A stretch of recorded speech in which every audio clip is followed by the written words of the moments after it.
Hi, and welcome back to Reflect Forward. I'm your host, Carrie Siggins. I hope you are having a fantastic day today. My guest today is such an amazing person. Ron Carson is the founder and CEO of the Carson Group, which serves financial advisors and investors throughout his business, including Carson Wealth, Carson Coaching, and Carson Partners.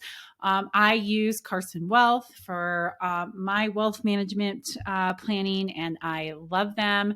And I had an opportunity to meet Ron at the CEO Coaching International CEO Summit in October in Miami. He was on the same stage that I was on, and I was just blown away at his story.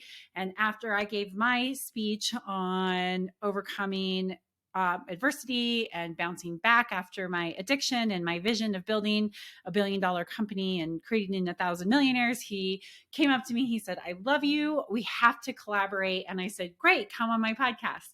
So he is just a truly remarkable person. He started his company in 1983, but it really didn't take off until 2016, not to where it is today, where it's one of the largest wealth management firms in the country, until he shifted his entire way of thinking. And this podcast interview is a little bit different. We talk a lot about mindset and spirituality and psychedelics and quitting drinking and all of these things that we as leaders often think about, but are like Ron pre 2016, where we are just stuck. You're going to love this interview. I can't wait for you to meet Ron. So hang tight and I'll be right back.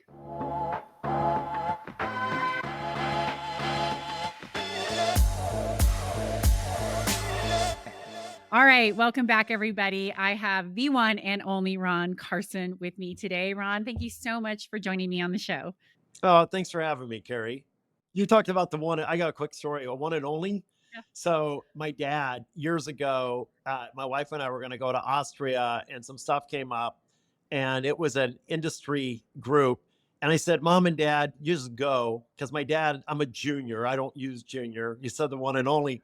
And so one of my buddies is there, and he overhears my dad tell somebody, "I'm Ron Carson." And this guy he's since passed, but he leans over and he says, "Listen, I know Ron Carson, and you're not Ron Carson." He was dead serious. He was like defending me. And my dad goes, "I was Ron Carson way before he was Ron Carson." So Oh my God, that's such a so great there's story. two All of right. us So not running the, around out there. the two, Yeah. one of the only two, right? That's awesome. I love that your friend's defending you. Yes. Oh, how fun. How fun.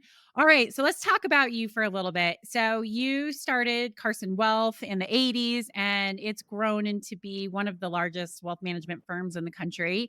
I'm on my mission to build $1 billion company. And so I am so curious, like, what was like the biggest lesson that you've learned as you've gone from starting out in your college room in the 80s to, achieving the amazing things that you've achieved so far? I'm so glad we're having this conversation now than actually when we first met, because my answer is even different. It's really evolved quite a bit, Carrie. Um, Yeah. the first part of my success was purely driven by fear. And I grew up I had a manic depressive mother. I had a father who was a farmer. We lost everything when I was 17 years old. Lived in a small town, and I saw my dad cry for the first time ever. And I still don't think I've seen him cry since. And it scared the daylights out of me. And I thought, I never want to be in that position. And so I basically worked the rest of my life 7 days a week, 10 hours a day, and didn't even get to see my kids grow up. And no matter how much wealth I'd accumulated, how many things I had no joy. I was Yeah. totally operating from a position of fear. And I've had people say, "Oh, Ron, well, it's a blessing because, look at what you've accomplished." And I would argue just the opposite. I mean, I embrace those ingredients of the past. But I don't know, my mom passed away and I had a codependent relationship with her. And I really sought out someone to talk to. I think all of us use people. And my mentor, I call him my cosmic father because he really helped me find my life. His name's Kurosh. Um, Back in 2016, and as soon as I switched this, he helped me switch my switch from scarcity and fear to looking at the world through abundance. And like, don't be fearful. Go and expect that the world is going to provide massive opportunities, and don't be afraid to fail and run down those aisles. And my company, for that first from 1983, let's call it to 2016, I built a company that had a market valuation of about $130 million. And it was no fun doing it. And it was just grinding all the time. Once I was able to free myself and move my mindset, and I shifted it, not only have I had a ball, like I've been living, I feel like my best life. For those that love Christmas, I describe my life today as, because I have 3 little grandchildren now, and the holidays are so fun. And I remember I'm like an 8-year-old on Christmas Eve every day. I don't care if it's Monday or Saturday or whatever day it is. I would say about 95% of the time that I am that excited for the next day, for the life I get to live. And I tell people now, hey, Ron, how are you doing? I go, my life loves me, and I love my life back. And from a performance standpoint, our business value tenfolded over that next period of time. And so it was, when I look back and go, what was the shift? It was a shift of scarcity and fear to a shift of abundance, and really surrounding myself, because when I was running from fear, scarcity, I also had this mindset, and I surrounded myself with, I'll call them bargain hires, someone I can get that was below market. There's no such thing, by the way. And one of my mentors, who's a self-made billionaire here in Omaha, I always ask people, what's the one thing you could tell me that most led to your success? And he didn't start his business until his 50s, and then in 30 years created a $1 billion plus empire. He said, find the best people you can and get out of their way. Well, when you're operating from fear and scarcity, you can't do that. When all of a sudden you go, you know what? I'm really confident of the direction and what we're trying to do as an organization. I have attracted incredible people. Not only has that dramatically improved my life, because I don't have to be the center of everything anymore. Matter of fact, very little. I become a librarian, not a library of information. But it's really accelerated our growth. So that was like the before and after, and what had the biggest impact. I love that. Such an amazing story. Just yesterday, we hired a speaker, a presenter to come into my company to kick off the new year. And we did a dreams workshop, living your dreams.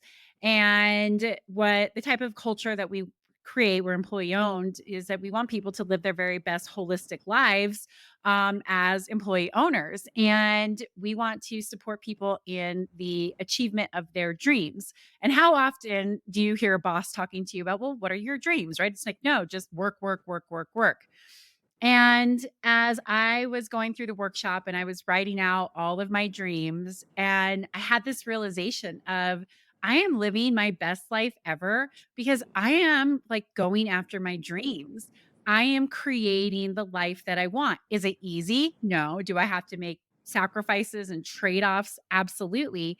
But I realized that when people ask me, like, why are you so happy? Like, you love what you're doing. It's like, because I'm living my dreams.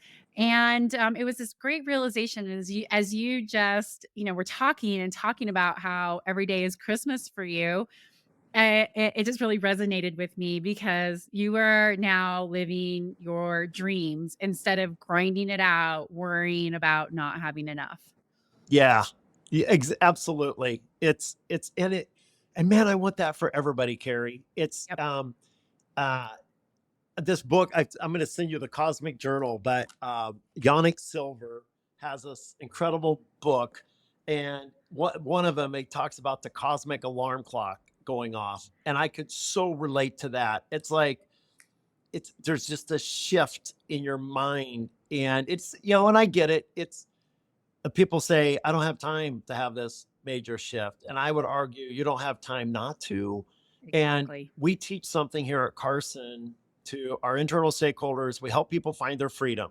We're a wealth management firm, but that's just a tool. Really, what we're really wanting to provide for people is, think of Maslow's hierarchy of needs. Most of the world, operates at the lower two rungs, security and physiological needs. And they never, even if you have, like I did, I could never move above the physiological piece because I never thought I was going to have enough. I figured I could repeat what happened with my father. But the blueprinting allows you to go to the end and work backwards. And we say, allows you to live your life by design, not by default. Yes. I think so Yes. often we just fall into a rut of what society expects. I got this education. I need to do that. I need to be an attorney. I need to be this. When in fact, the happiest people I know are really following their passions. All three of my children, only one of them came into the business and came in later in a position that, not in a leadership position here at all. I said, do what you love, and plenty of resources will show up. And my three children are very, very happy humans. That's amazing.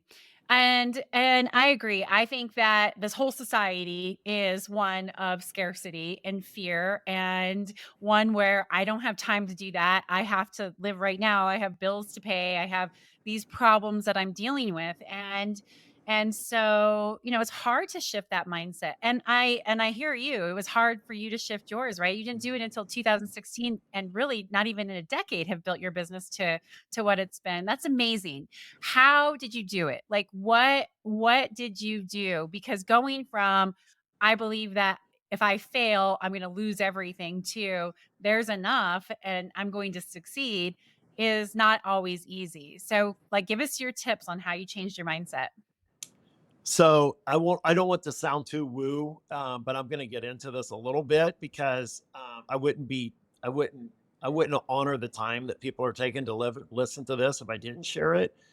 And I was the least woo person in the world. I grew up in a family where we drank. My mom didn't really drink, but my dad to this day drinks a lot. And my wife and we've been together 41 years, and up until probably a decade ago, we drank all the time. And the only time I felt a little better was drinking.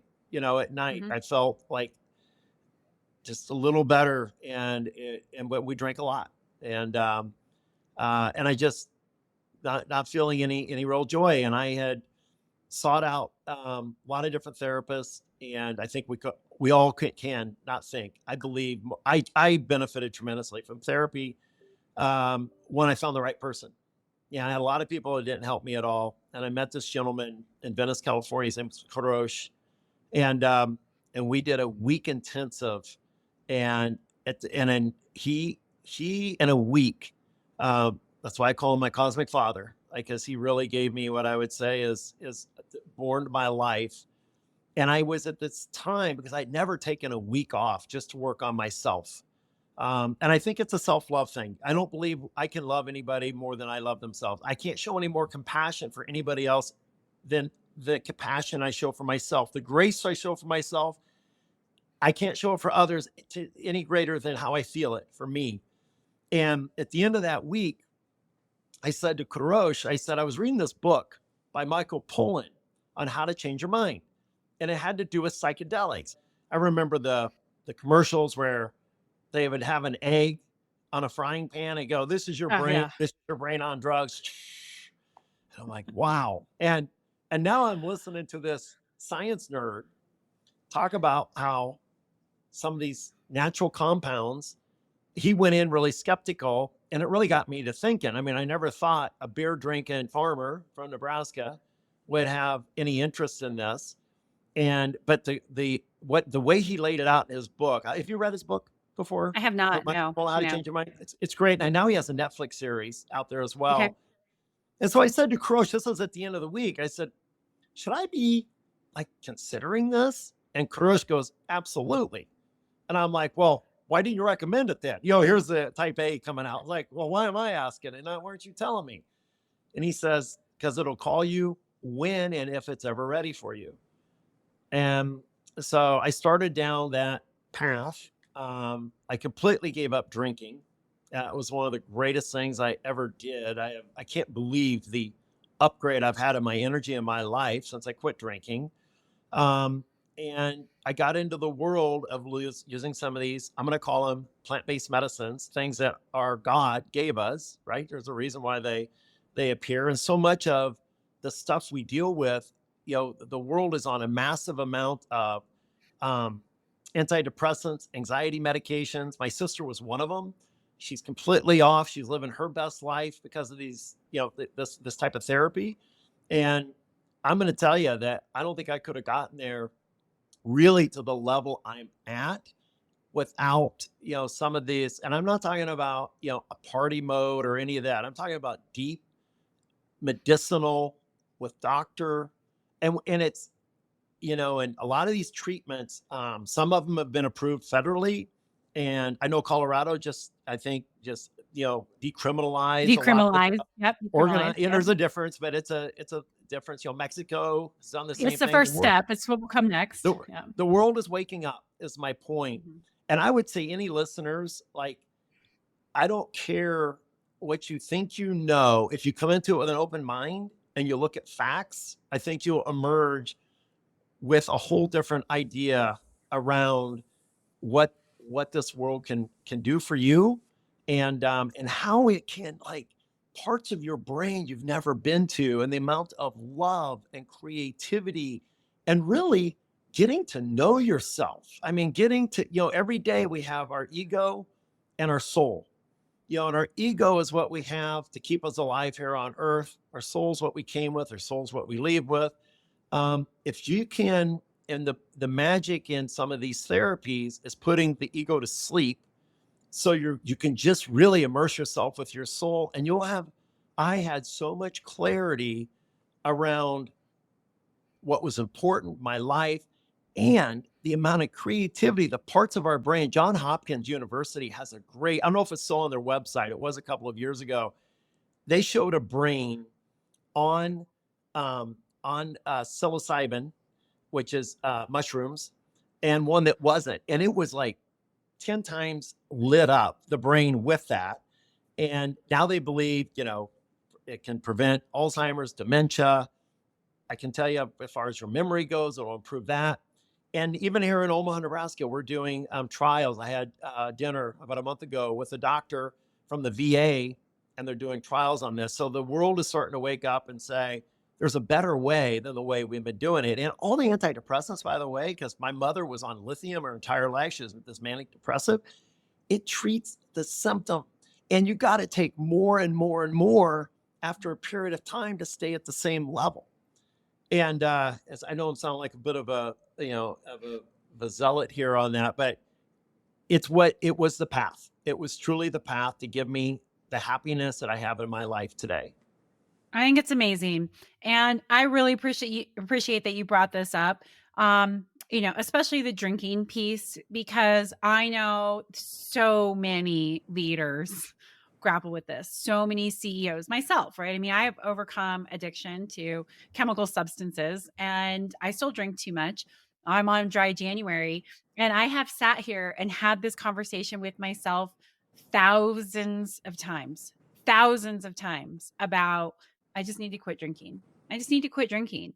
I wonder okay, so you talk about brain on mushrooms, brain not on mushrooms, and then brain on alcohol, right?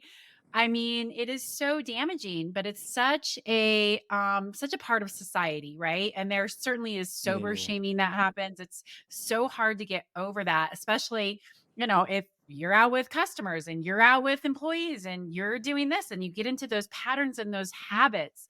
It's a really hard thing to break. How did you do that? Like, I mean, obviously I understand, working with psychedelics help, but that societal habit that you form is really tough to break. I thought it was going to be, and because, the business I'm in, we're entertaining all the time. Right. I mean, you and I Right. I spoke at the CEO Summit, And I thought, this is, every event's going to be hard, but it's not, because what you learn is I always have a sparkling. I learned what I really wanted was something in my hand. And Sure. so the amount of water I drink now is like sparkling water, and there's lemons and there's flavors and there's all these, Perrier. And so I consume like 10 of those a night, which is great because they have no calories in them. And the first, like, after a month went by, people started saying, man, you look good. And Yeah. I hadn't changed anything other than I wasn't drinking. For the last decade, we were drinking a little bit, not a lot. I probably reduced it by 80%, 90%. Um, and then I just, like, it's not serving me, but I'm not drinking much, so I'm not going to see much of a difference. Even having a glass of wine every couple of nights, and I was always in my mind, well, they told me it's good for me, like 2 cups a Right. day.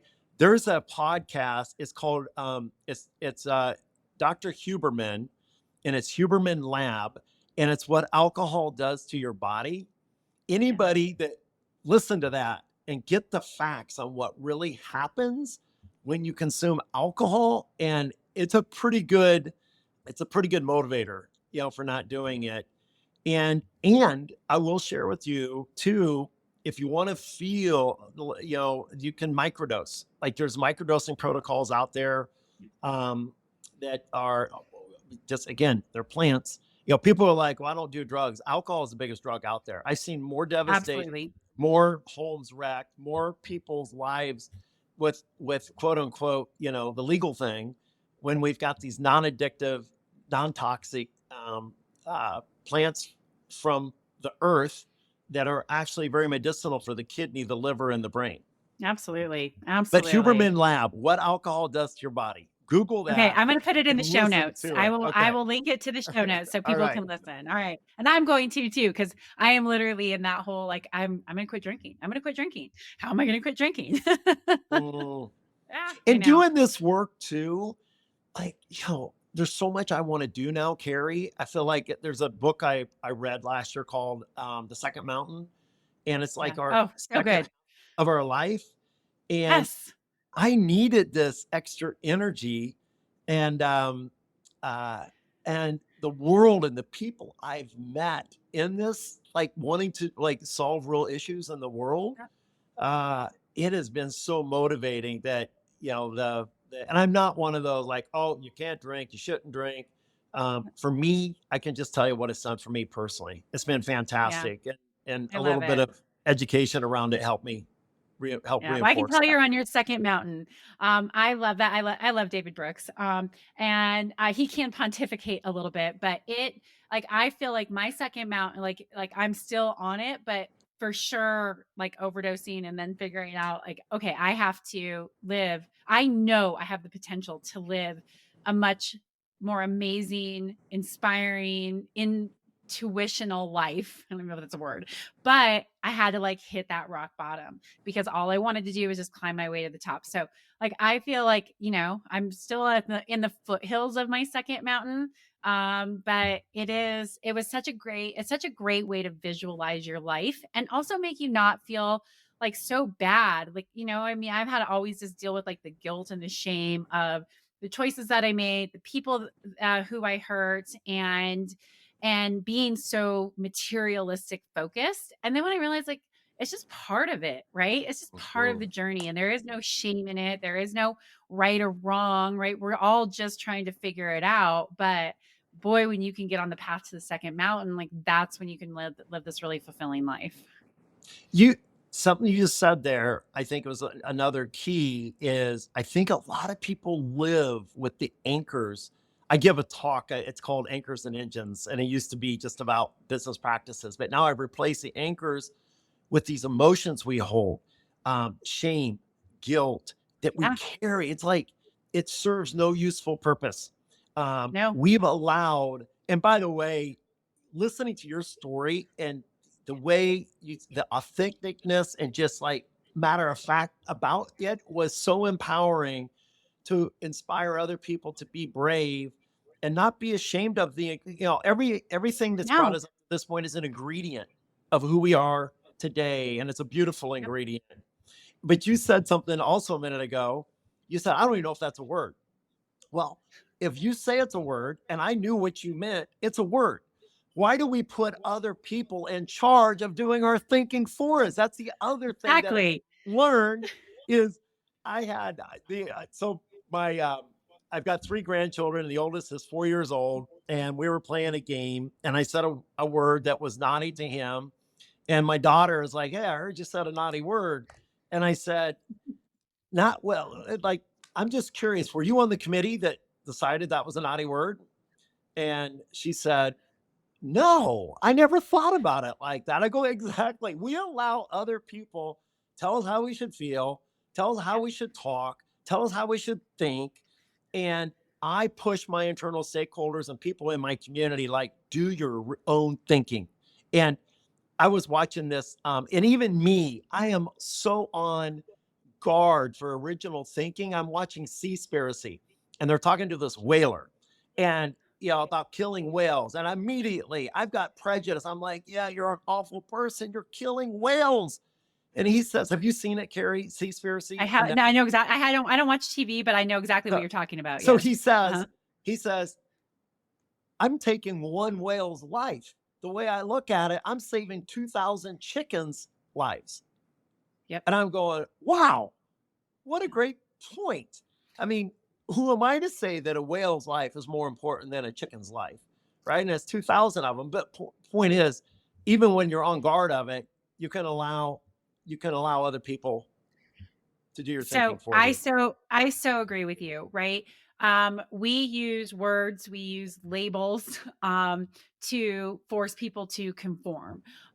What's right, what's wrong, and all of it is right. There is no black and white. There is no this is moral, this isn't. Right? It's the way that we have chosen to use language, words to make people conform.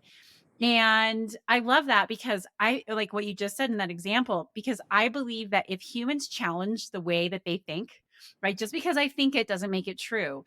And multiple truths can exist at the same time.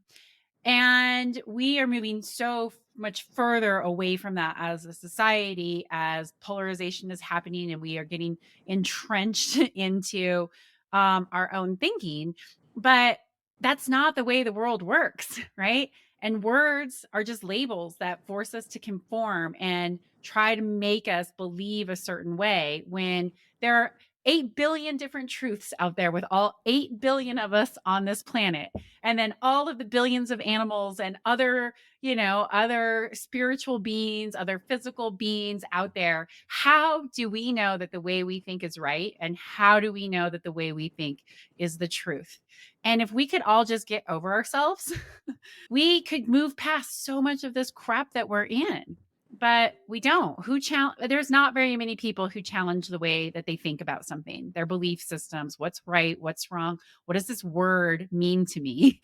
How am I labeling, or how are people labeling me because of this choice of a word? I think there's a real vibe change happening, Carrie. Like, Yeah. I was just in Baja over New Year's for a few days. I was telling you about it before we started the podcast. And these are really thoughtful people that really challenge the status quo. Um, Most of the world doesn't want what we have today. I mean, when I look and No. think about the the people that are starving to death, last year in 2022, we had a dramatic increase because food prices went up so much. We had 3.1 million Yep. kids die, half of them under the age of 5, and it takes 2 months to die of that. How and we have so much food. And so I think it's time for the world, not the politicians, but the world to take our world back. We don't want, Ukraine doesn't want to be in a war with Russia. Russia really doesn't want to be in a war with Ukraine. We don't want the genocides that are going on around the world. We've got like an itty bitty percentage of the world that makes it dark and impossible Yes. for Yep. many people. And being in Baja, I was like blown away by the commitment of this young. I am super bullish on humanity because of the young people and the way they're connected. And think of our Yep. grandchildren or our kids when they're born, there's no hate, there's no judgment, there's nothing but pure love. And if you saw the new Way of the Water, the Avatar movie. And if you haven't seen it, go see it in Oh, 3D it's while you can. amazing. Amazing. I'm gonna Amazing. go see it Yes. again tomorrow. I Yeah. can't get enough of this. But and watch the other one too before you go see it. So because that was clear back in 2009. But some of the questions, like we were at a New Year's Eve. So I'm with a gentleman from Miami. His name's Roman. And we're talking about life. And he goes, Ron, what's your purpose in life?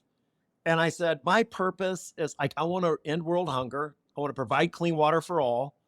So we got a program a little plug for nohungrychild.org that operates a fantastic organization. Charity Water, Scott Harrison, on what he's doing with clean water. And then mental wellness, which is, I think the whole psychedelic plant-based medicine movement is real. And he says, so what's your purpose? I go, my purpose is to end those things. That's what I'm getting up for. Yeah. And then he asked me a question that stopped me in my tracks. I did not know how to answer it. He said, imagine a world. What would be your purpose if there was no one to help? I was like, It I just had a gave me goosebumps. I had a brain freeze. And I go, man. He goes, I know, like your answer is so consistent with people who are awake. They want to help everybody. But then I've thought about it to a good friend of mine. Her name's Angeline Chin, and Jeannie and I are partnering with her and her fiance. We're going to their wedding next week in the Dominican. Global Coalition. Coalition is that we're losing the corals in our oceans, and we lose our corals. They provide way more than 50% of the food. So I asked Angie this. I thought, because Angie, she's Chinese. She's one of the most insightful, thoughtful minds. Her dad's work actually won the Nobel Prize for some of the coral techniques that we're using to grow coral on land and put it in the ocean. So I thought, I'm going to do the same thing to Angie that Roman did to me. I want to watch her like freeze in her tracks mentally. And so I'm all ready, and I ask Angie this, and she goes, "Oh, that's easy. I'm going to continue. My purpose is to continue to evolve as a human being. There's an infinite levels that I can evolve to make other humans better, to love them more, to show more compassion and more grace. It wasn't about helping anybody. It was about her inward being the best, like Dharma, the Buddhist principles of, the different levels that we can ascend to. And so that's my New Year's one. Like I want to help people, but the more what I've told my stakeholders for years, be selfish so you can be selfless. If you don't take care of you, you got to start with you. Yeah. It may sound narcissistic, but what we opened up with, you can't be any better for other people than you can be for yourself. So start with yourself. And this answer and what Roman pushed me to and the realization is, man, if we work on ourselves and stay within ourselves, we will overflow with massive love, compassion, grace, and opportunity for those that will surround us and come into our energy field. And look at your journey. It's exactly what happened, right? It's Yeah. exactly what happened. When you started working on yourself, right? It opened up the world to, okay, I'm going to help, right? There is abundance. And so it's true. It's true for me too, right? When I started working on myself and became less self-centered, then all of a sudden my world opened. And so, we're living examples of the benefits of when you evolve with intention, with purpose, with kindness, with compassion, you're only going to make your world better and the world of everybody who interacts with you better too. So it's a brilliant answer. And I've even noticed like my animals, I get up early in the morning. They're all over me in the morning, more so than prior. Like they sense the energy shift. Even animals do. Yeah. I had a dog the other day that I pet, and the lady goes, like, she meant to tell me not to pet him because he bites everybody.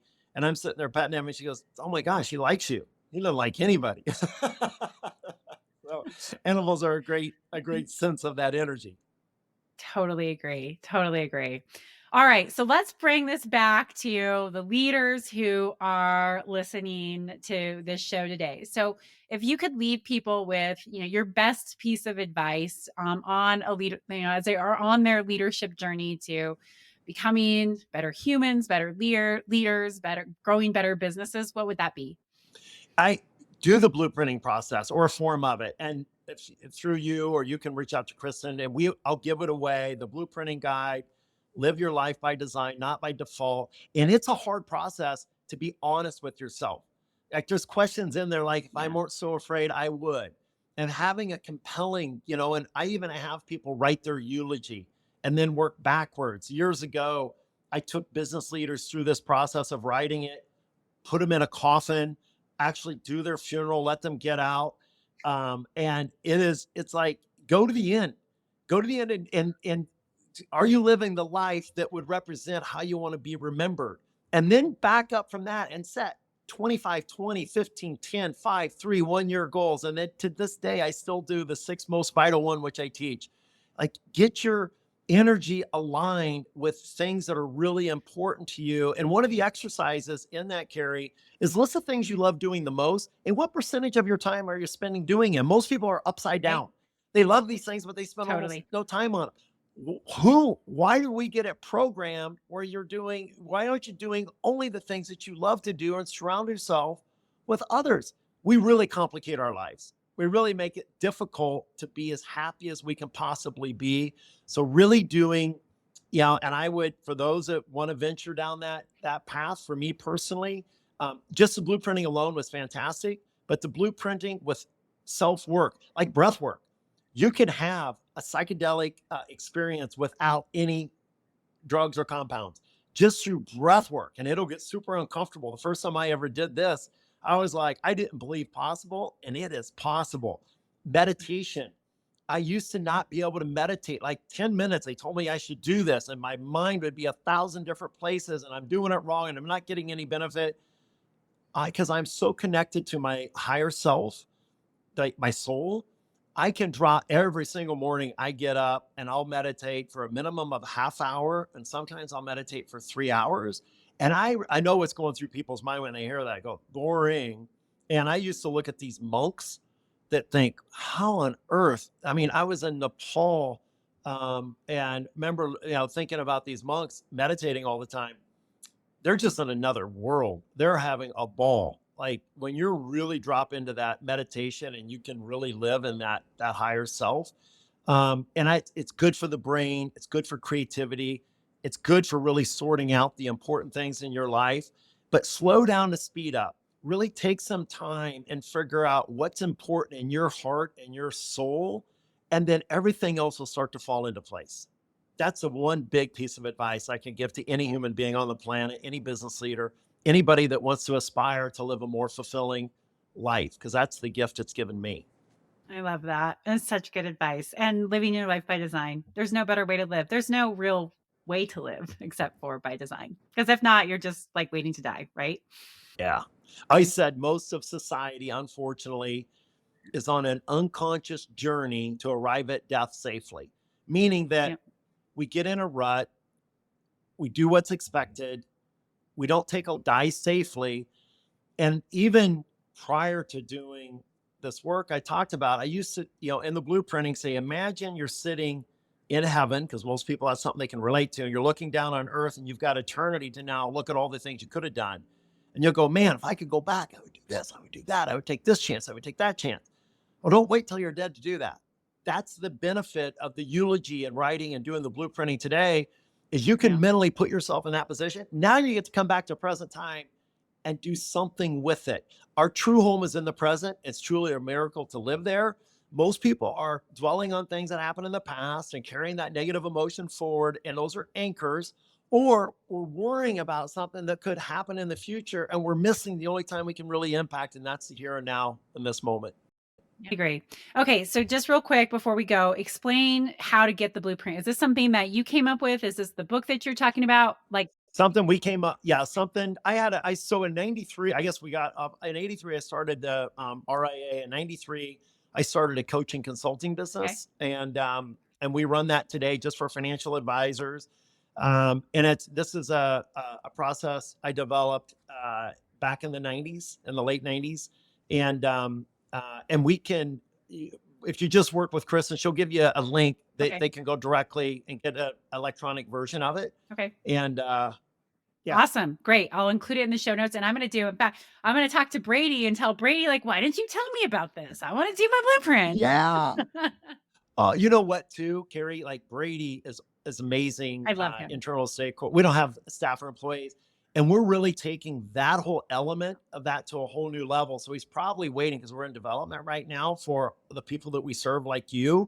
So you will be exposed over the next year or maybe year and a half to a whole other level of immersing yourself in this personal blueprinting process. He mentioned it to last time I talked to him. He mentioned that he was going through a process that he would be able to do more coaching with us. So I can't wait. I love that kind of. But I would start this now. Okay. And then you can add on to it, because this will give you a lot of the foundational base Great. work that you need to have answers to, and it'll make the next generation of this go even faster for you. Awesome. All right. I'm on it. All right. Well, Ron, it has been so much fun having you on the show. I could literally talk to you for hours and hours. Oh, thank you. But thank you for joining me today. It was an honor. Thank you for having me. Absolutely. All right. Hang tight, everybody. I'll be right back.